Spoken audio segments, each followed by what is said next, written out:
So, August, you want to come up here and read a couple of these here Bible verses to us?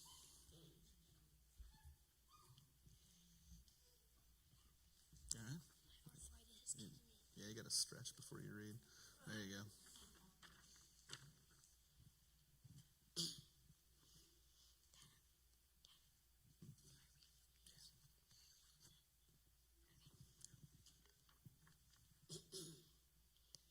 Jesus prayed, I have given them the glory that you gave me, that they may be one as we are one, I in them and you in me. John 17:22 through 23. The words of St. Paul. A body is made up of many parts, each with different functions. So it is with us. There are many of us, but we are each a part of the body of Christ, meaning we are also part of one another. Romans 12:4 through 5. All right. And this is Miss Abby. She's a key volunteer for a very long time with the kids in the back. So, yeah, let's just say thanks to Abby for a second. She's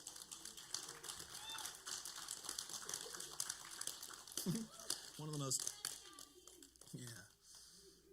intelligent and naturally helpful earthlings I've ever known. So, so she's going to read the story to us today, A Rainbow of Friends.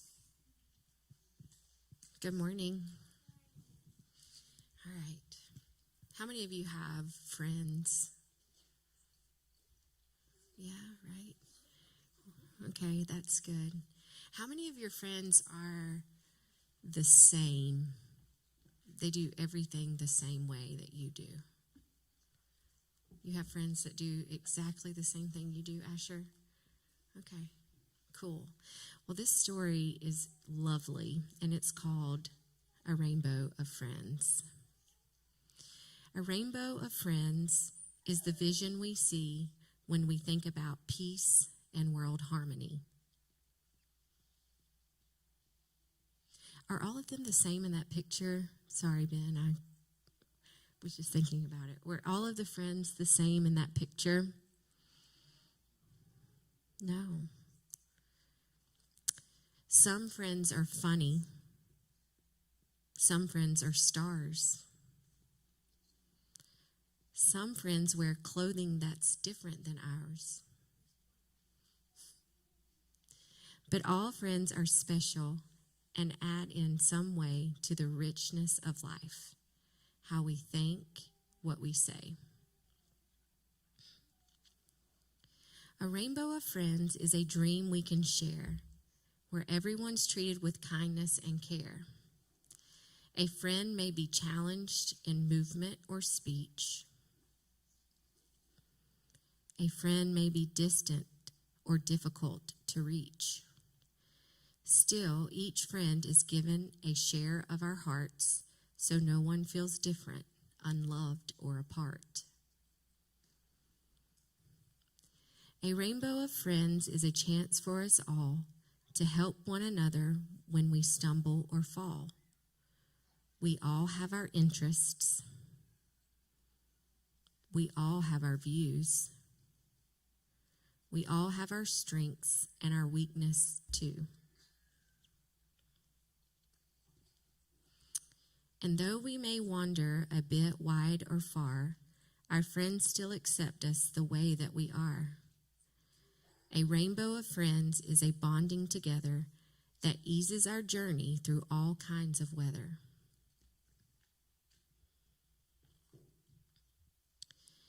If we work hand in hand, all jobs can be done. If we play as a team, we've already won.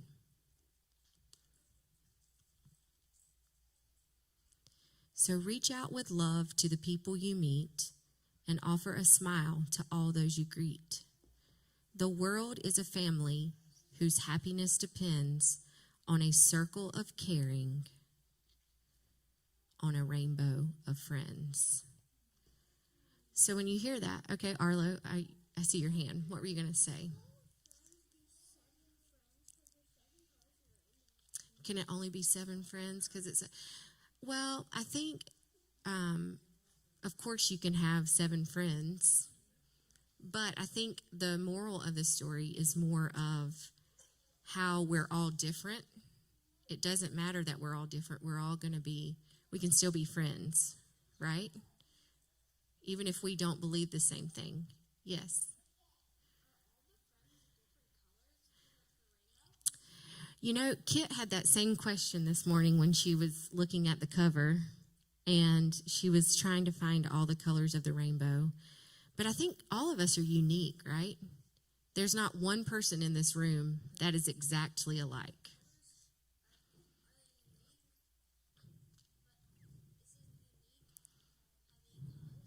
Sure.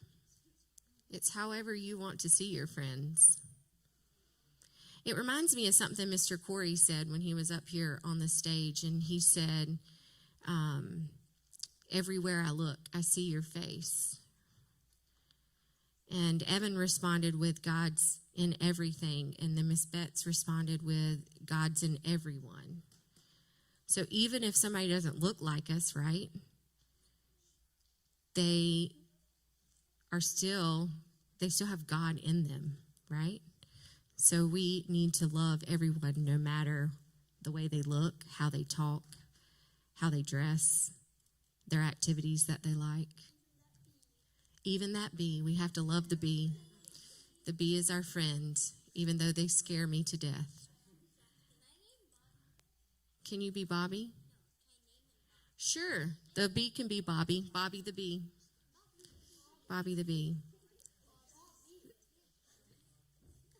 Bobby, I like it. Bob B.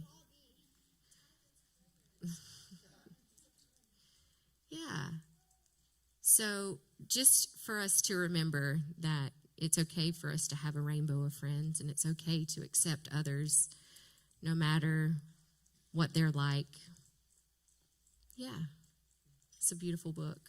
Thanks for letting me share. Thanks, Miss Abby.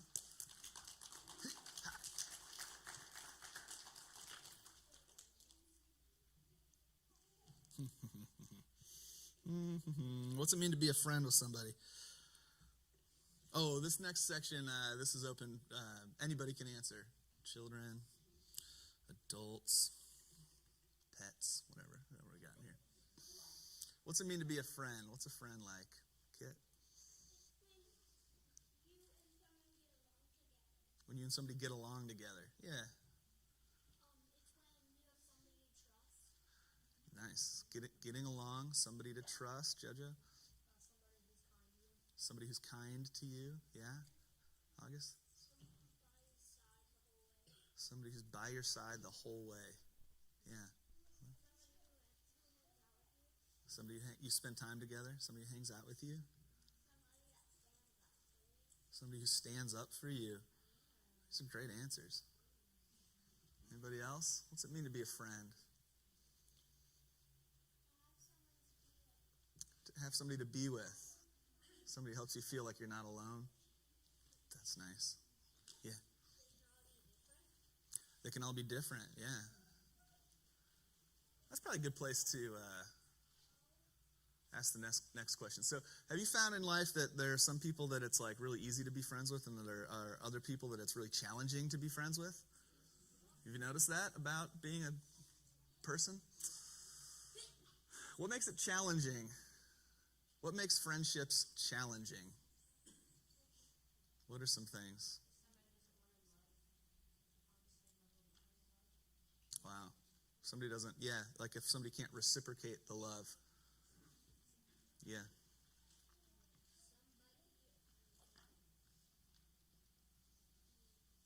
I'll come back. Okay, yeah. A person having different views than you do. Yeah. So, if you don't like the same stuff, different interests, different views. Yeah. Okay. Can make it hard if somebody's like acting like a different person in different environments. Can make you feel like you don't know your place next to them. Yeah, that's good.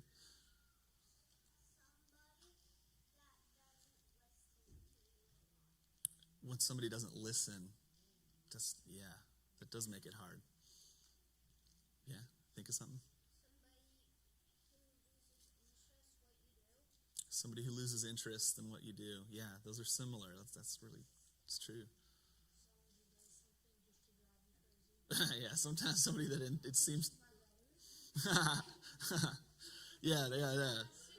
I think a more challenging book would be A Rainbow of Siblings. He said somebody that seems to just be like intentionally pushing your buttons, trying to aggravate you. Yeah.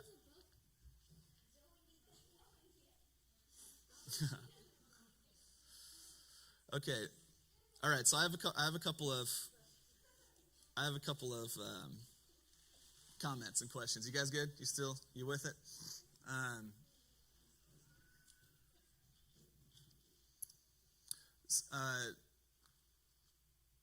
Something that Jesus said regularly was that if you want to gain your life, you must lose it.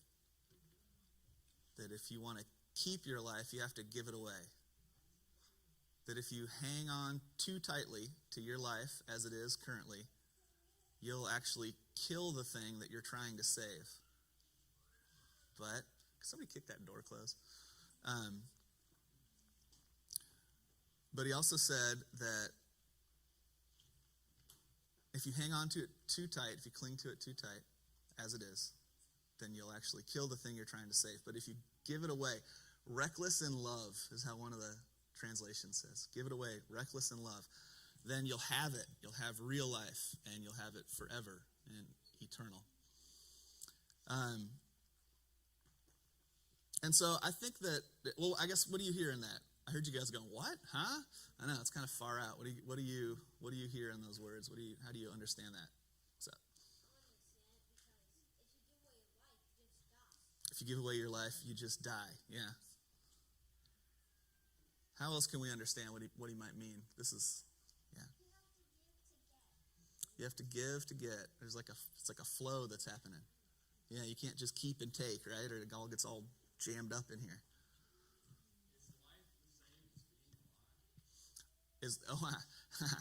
Is life the same as being alive? Is there a difference between being alive and life itself? Yeah. Anybody else want to take a shot at what Jesus might be getting at here? Lose your life to find it? Just to be a surrender. You have to trust in Jesus. You got to let him take over so he can do what he has planned. Yeah. Don't be mean to God. How are we mean to God? What do you think that means? Because he made us. Yeah. He made us so he could take us out of this world. Yeah, I mean, pretty much. Seems... So when I'm thinking about like what makes it difficult to be around people who are difficult to be around, how it can be hard to be friends with certain people, here's one way to think about it that might make it a little bit more helpful to keep loving other people. Maybe the life that Jesus says we have, that if we try to keep it, maybe that life is the life of the things that we like, our like preferences, the stuff that we're into, the stuff that we're not into, the things that we want to get, all of our desires, the things that we're reaching for. Maybe that life that he's talking about is like our ideas, like our best ideas about who God is and who we are and what the point of life is. Maybe what Jesus is saying we've got to be really careful with is becoming so attached and identified to who it is that we think that we are and to who it is that we believe God is, that we can become so fused with this one way of seeing that we miss how big and how broad and how wonderful and how miraculous everything is, even the stuff we don't like. And that sometimes people come into our lives just to poke us with sticks and to aggravate us, and it's like they know right where all of our buttons are. Somebody used to say that your family your family is the best at pressing your buttons because they installed them, you know?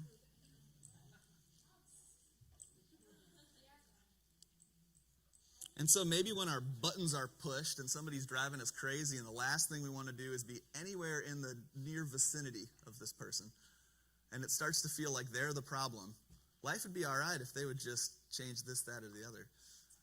I think maybe what Jesus is getting at here is that another question we could ask ourselves is, why am I letting this bother me so much?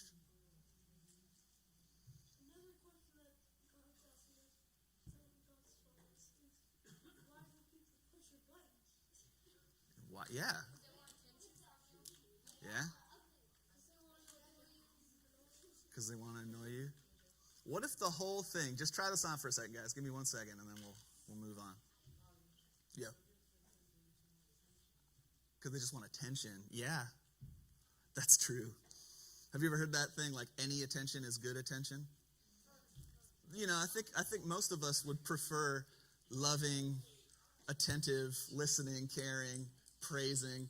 But some people don't get much of that in their life. And so what they learn to do is, if I can't get good attention, I'll just get bad attention. Because anything's better than nothing.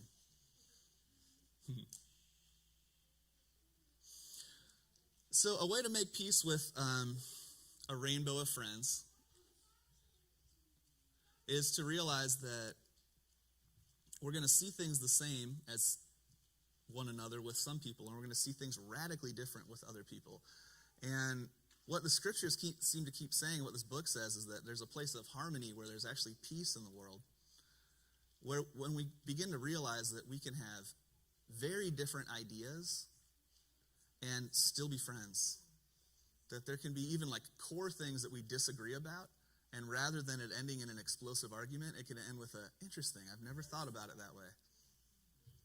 And there can continue to be space for us to be together, because we're all growing and changing. I mean, I'm 41 years old, and I think I've been at least 8 different people at this point. Like, I've been half of the people in that book, you know? Like, I am a rainbow of friends inside of myself. Like, none of us are the same forever. And if we're quick to dismiss and break relationship and label and categorize, then not only do we miss the person who's there, but we also miss the opportunity to continue this path of growth with each other and just to see who it is that we're becoming, because none of us know. Yo.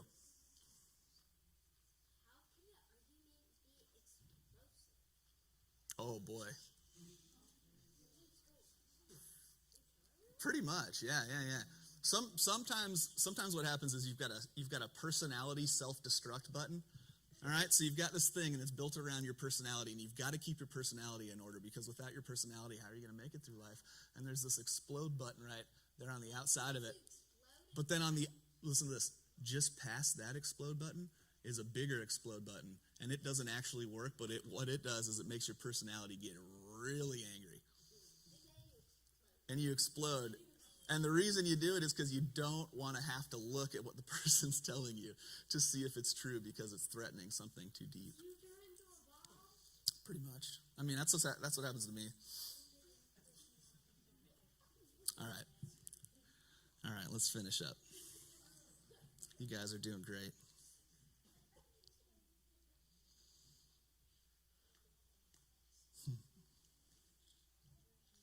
The last thought is this. I really like this idea that a body's made up of different parts and each has different functions, and that it's the same with us, that there are many of us, but that we're each a part of the body of Christ, meaning the whole, and that means that we're part of one another.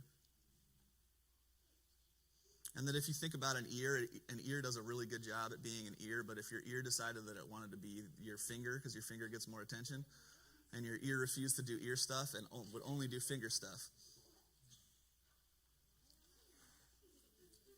what do you think about that? Yeah.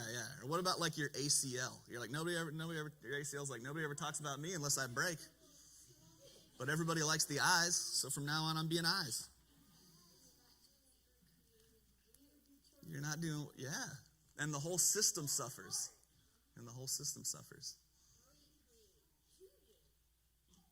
Only you can answer that. So the last thought is this. like our ear can't really help but be an ear. It doesn't seem to be able to, choose to do other things. But us, like who we are and how we come into this world, we can choose to be a lot of different things. And we can also, over the course of time, get kind of confused about who we are. And that's okay. That's just part of this experience. But the thing is that nobody else can tell you who you are and what it is that you're here for. That is something that we need to discover on our own. And other people can help along the way. But ultimately, there comes a point where we have to have the courage to look inside ourselves and to see if there's any difference between who it is that we think that we are and who it is that we actually are. Thomas Merton, he said, if I find God, I'll find myself. And if I find my true self, I'll find God. That somehow we're connected to God at the core of our being in a way that can't be put into words. And that the search for God is also the search for the truth of who we are and vice versa. And the more peace we're able to make with both the things we love about ourselves and the things that kind of drive us crazy about ourselves, the more peace we can make, the more acceptance we can have for this, the more acceptance we can have for each other. Yeah. That seems like a good spot to stop. Any questions? Comments? What do you guys think? What'd you hear?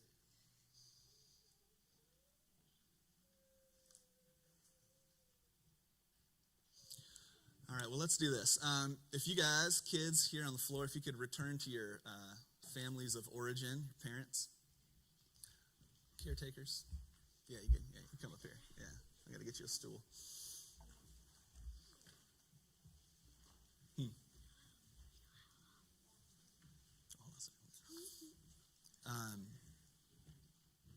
And what we're going to do is once a month we receive the communion elements together, and then we'll take them all as a group. And so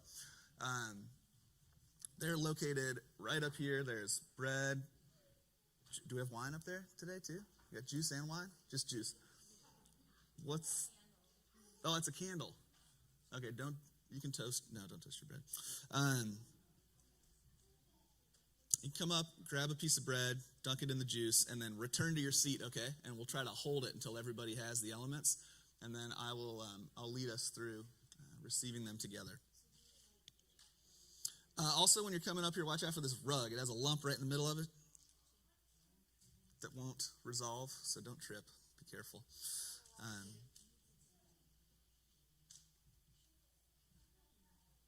I'm going to read this one line from Julian and Norwich, and then I'll invite everybody to come up. 14th century, she said, the love of God creates in us such a wanting that when it's truly seen, no person can separate themselves from another person. That in the sight of God, all humans are one, and that one person is all people and all people are one person. So when you're ready, just come on up and receive the elements, and then I will lead us through. The table's now open.